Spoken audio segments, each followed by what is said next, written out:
Hello my lovelies and welcome back to me, Rob, here at Kickback Garage. Now, in today's video, we will be having a good look at and trying to fit the new BGM Clubman Sport exhaust. Is that how you pronounce it? I think that's right.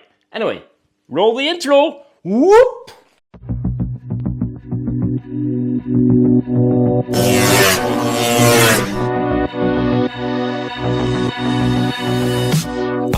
Messing around with these cameras, batteries going flat. Markerte det med regn. Alle sprang I lag og ville komme under tak. Ingen av oss merket at du hadde falt I frak. Hvorfor valgte du å dra? Hvem I faen kunne se den komme? Da høsten tok over, sa vi hadde bra til la oss sommer. Right, before thee is the brand new BGM Clubman Sport exhaust, which, shall I do a bit of a history thing? Well, before I start this video, what I want to say is, there's a couple of videos out on the interwebs, and there's been quite a bit of writing on the wall about this exhaust, and I've completely ignored it, slightly due to the fact that I've been away at work, and also because I want to give you my unbiased opinion. I don't want to sort of be repeating what other people are saying, which may be the case. Maybe they completely agree with what I think about this thing.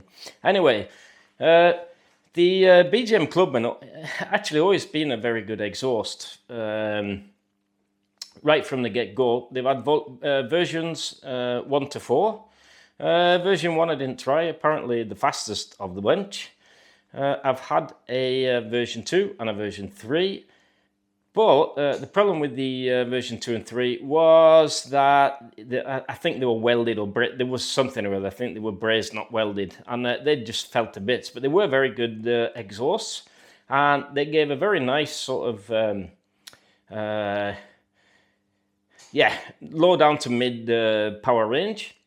And the performance was really good, although they don't rev out as much as a fully blown expansion. Now, when the version 3 came out, there was quite a few complaints from old codgers, probably people like me at my age, about the noise levels. So BGM went out, they redesigned the Clubman, and in version 4, all the niggles they had with exhausts falling apart, I think they flagged out the work to a factory in Spain.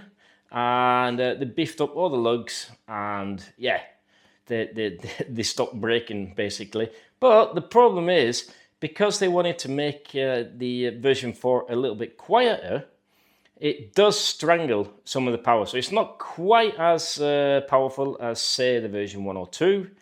And then people started complaining again. So what they've done now, parallel with the version 4, if you don't like high noise levels, they have made this sport version, which apparently gives an increase of power throughout the whole rev range that the Clubman exhaust does. So that's good.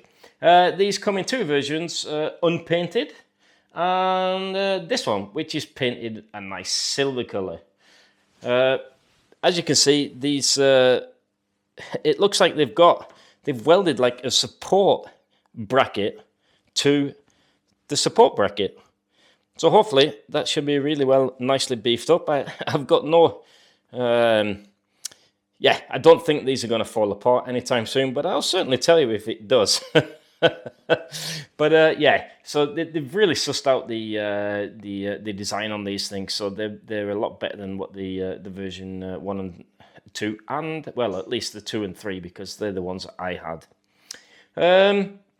One thing to know, one thing I want to do before I fit it is go through what you get with the kit. Let's have a look. This is obviously the downpipe.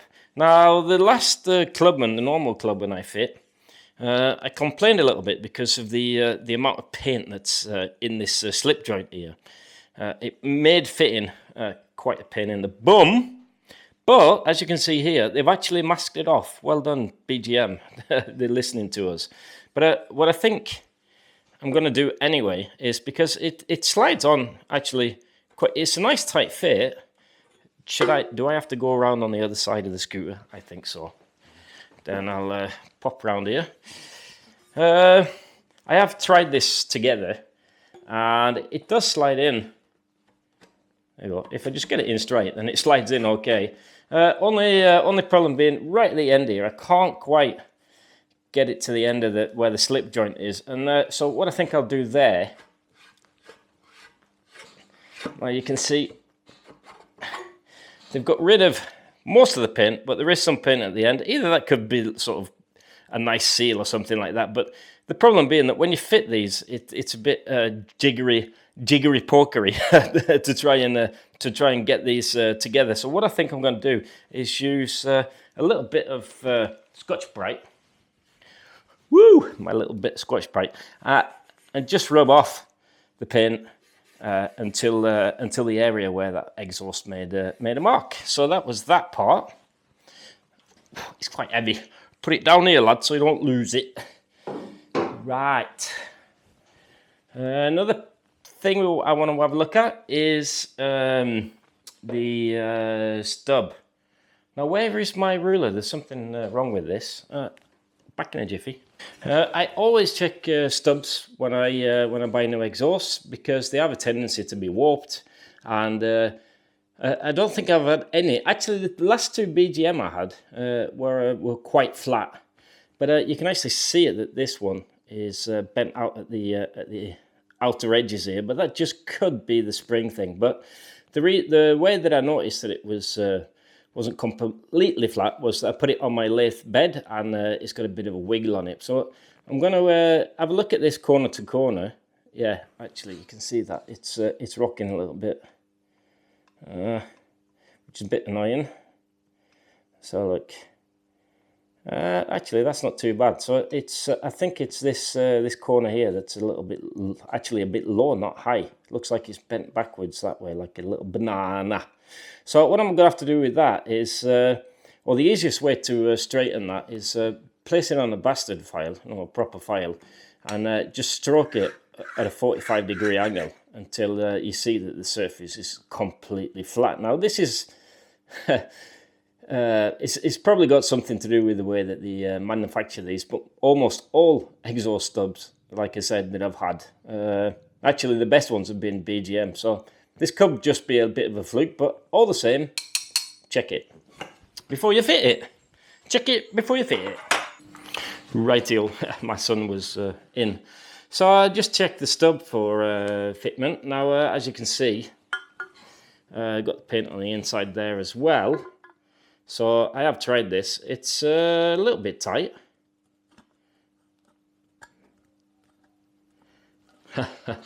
Says he. If you just get the right angle, it just sort of fell straight in.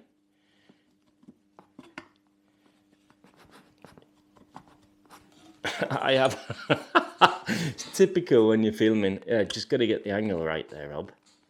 And it does go in, but as you see, it's a little bit tight. I have had it in all the way in, but what I think I'll do there is take off the get the old Scotch-Brite pad out there and give that a clean up, so that I can get that on a little bit easier for you. That'd be a complete pain in the bum once you've fit the manifold.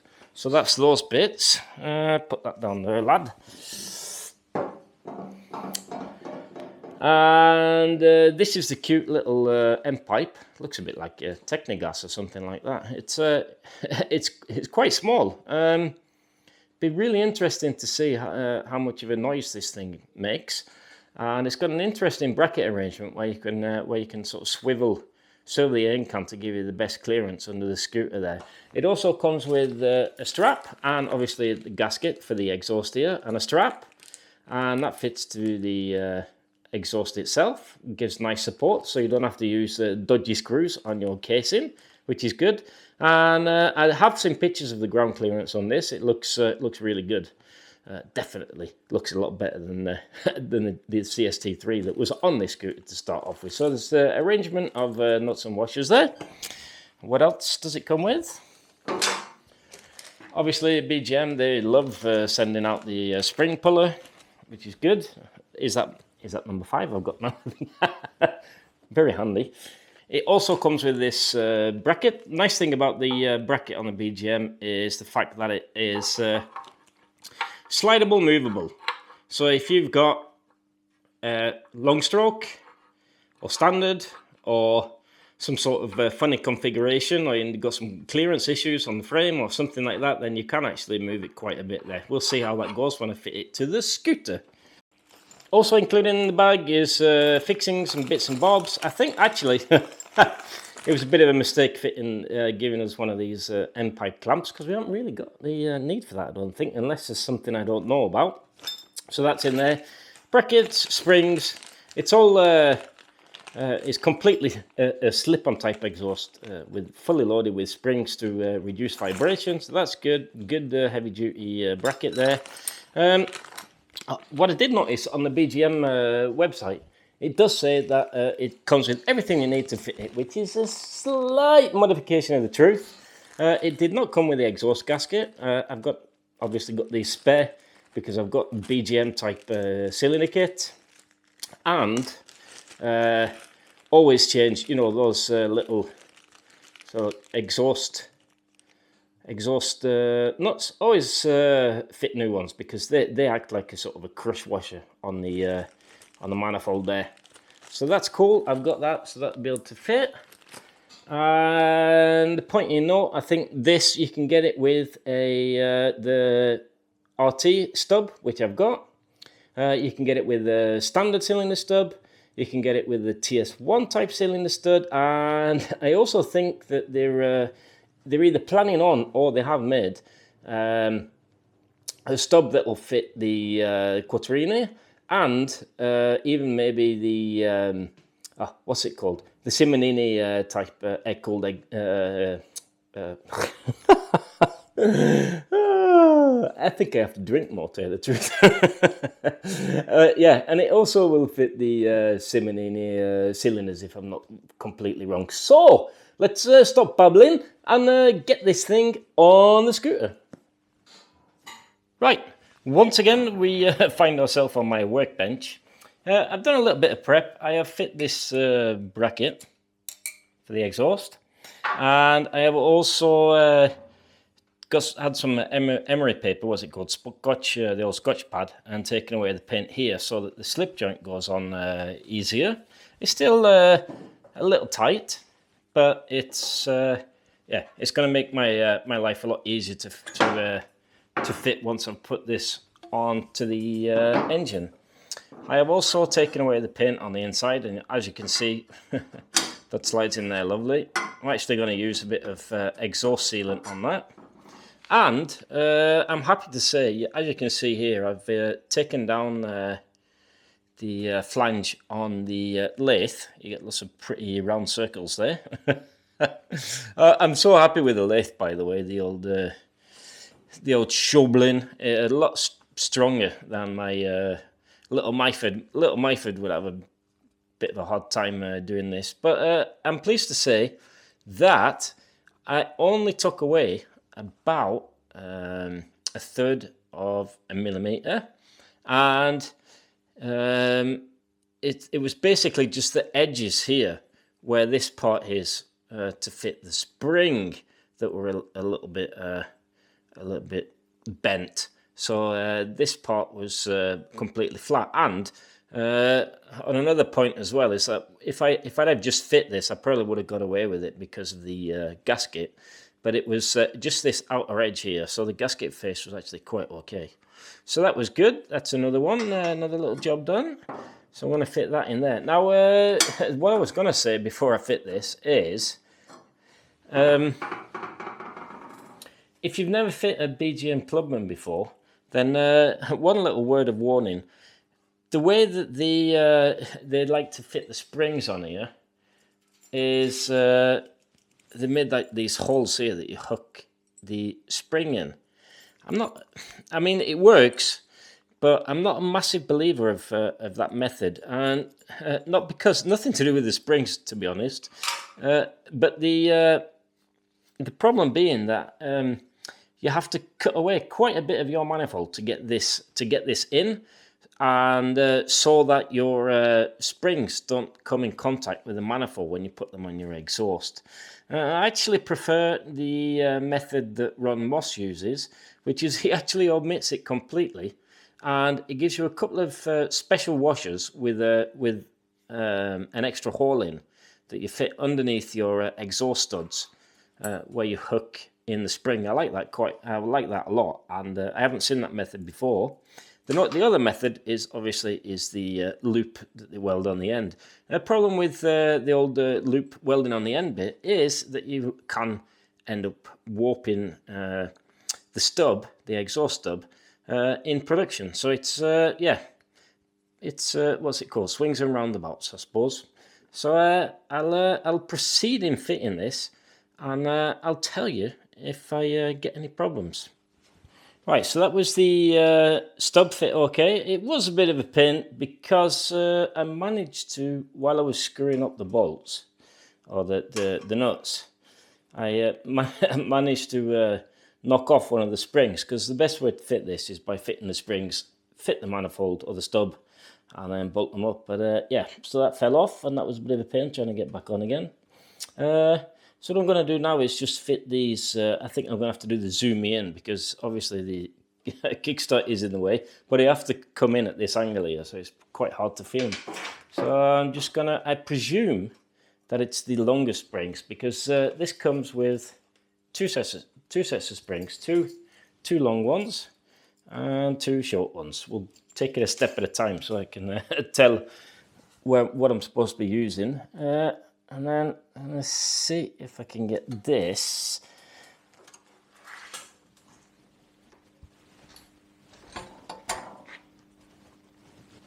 There you go. That's in place, and I'll go around and do the other.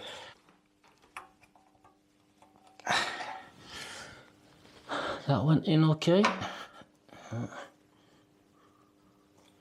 Something like that, I think. He's definitely on there. Ooh, exciting stuff. This is where I had difficulties fitting the standard clubman. Hopefully I can put it in angle so you can see. And the tripod is annoyingly in the road. If I angle it this way, there you go, let's see if that works. Cool. Oh, it's not really playing. I think it's interfering with the bolt on my manifold.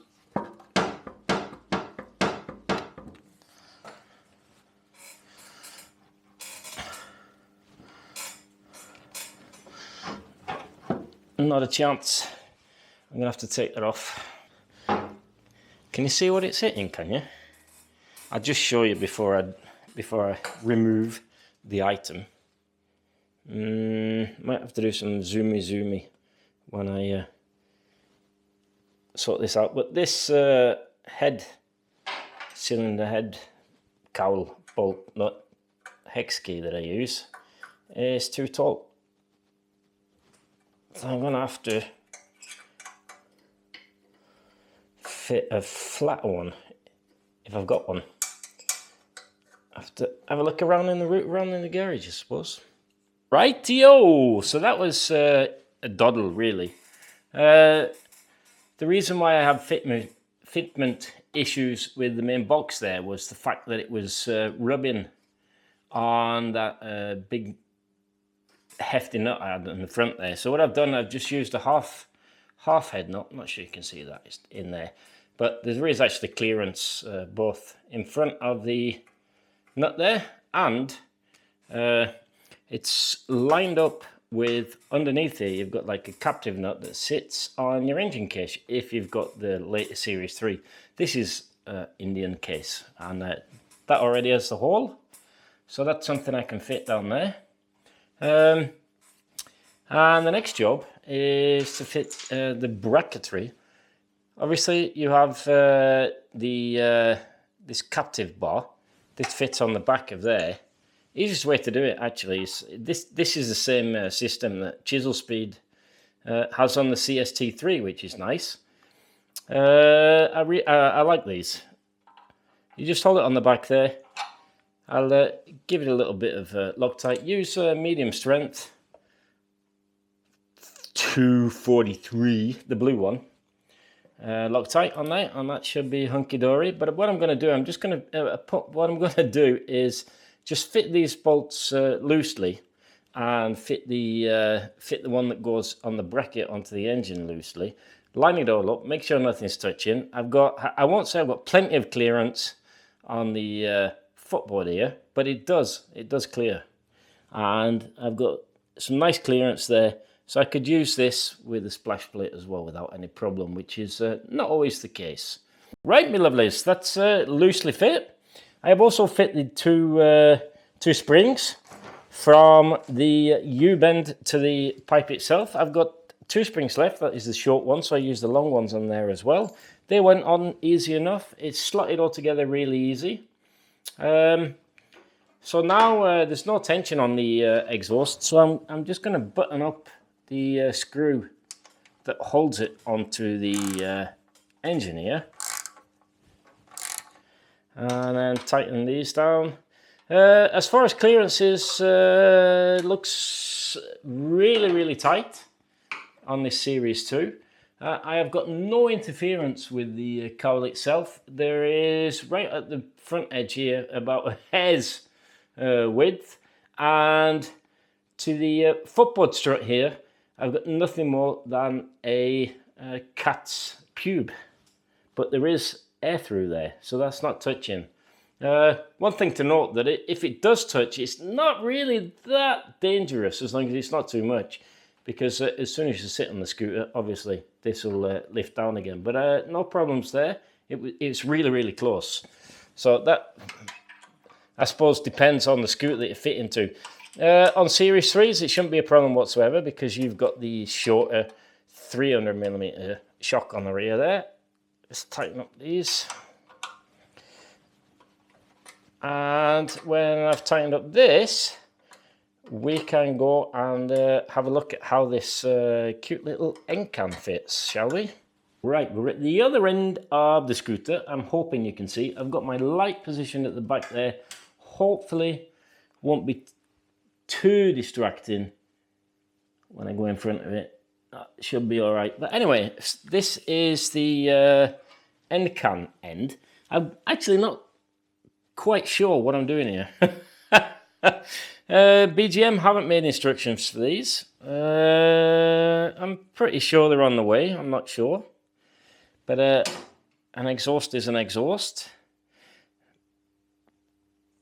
In fact, the only exhaust I've ever had that came with instructions has got to be the one from Ron Moss, the Avanti Xbox.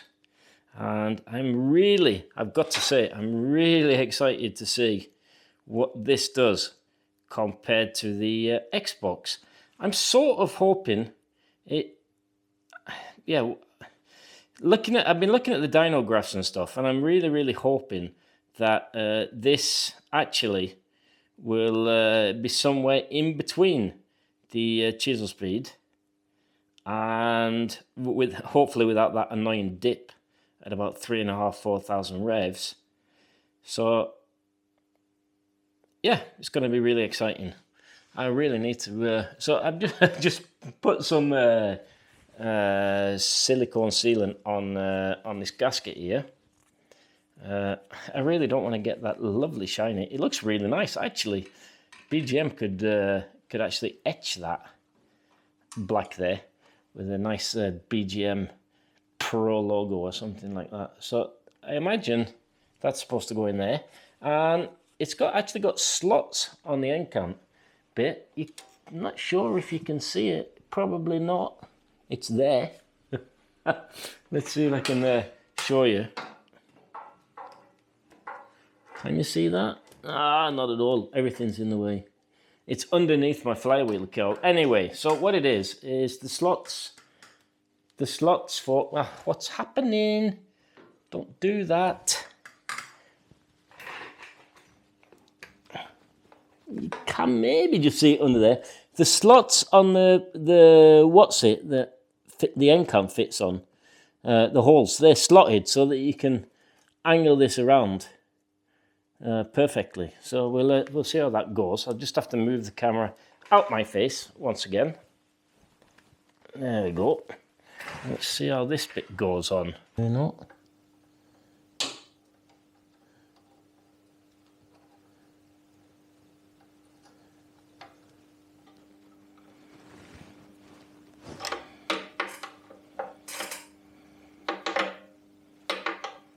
So I've just been slipping my BGM sticker kit between the exhaust to the tailpipe there and the engine, and it slips through nicely, but it is very, very close. And let's have a look at here. Yeah, definitely goes through. So nothing's touching, that's good. And now I can bolt down the ink on here. I think I'm gonna have to use my, I just can't get to it there.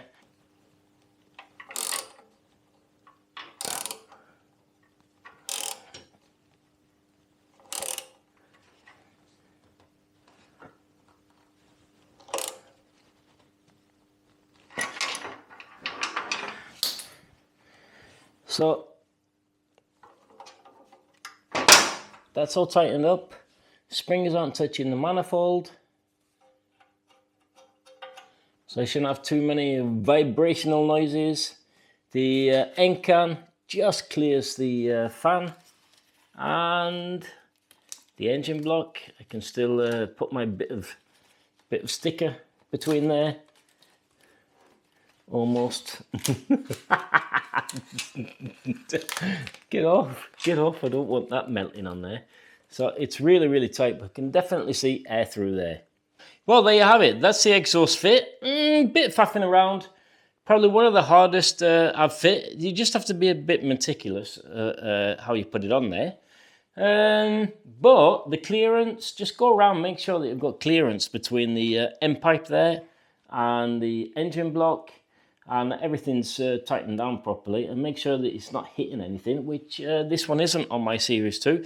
Normally, Series 2s can be a little bit problematic when it comes to clubman expansion type exhausts. The best way to resolve that is by either moving your...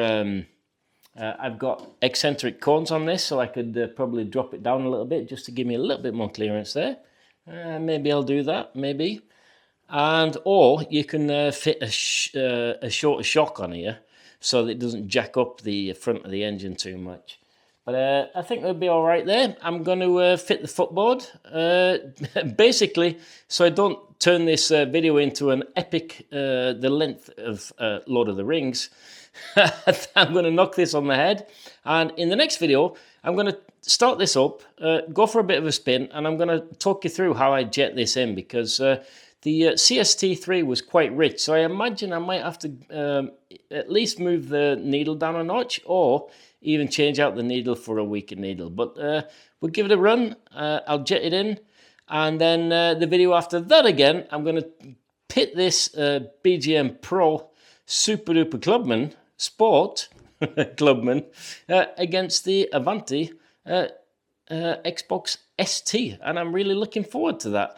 And I'm so happy that I could take off my chisel speed curly exhaust, because the ground clearance on that was absolutely terrible. This one, I have to say, looks really good. I mean, maybe you have to be a little bit careful on the speed bumps, but not too much, I don't reckon. And it's going to be really, really interesting. And I'll give this to Shrek. He can grind down any exhaust on the market, and we'll see if he can manage to do that. So I'll... love you and leave you. Don't forget, if you want to support the channel, you can always buy merch, kickbackgarage, or you can simply buy me a coffee. And I'll see you all in the next one. Ta-ra!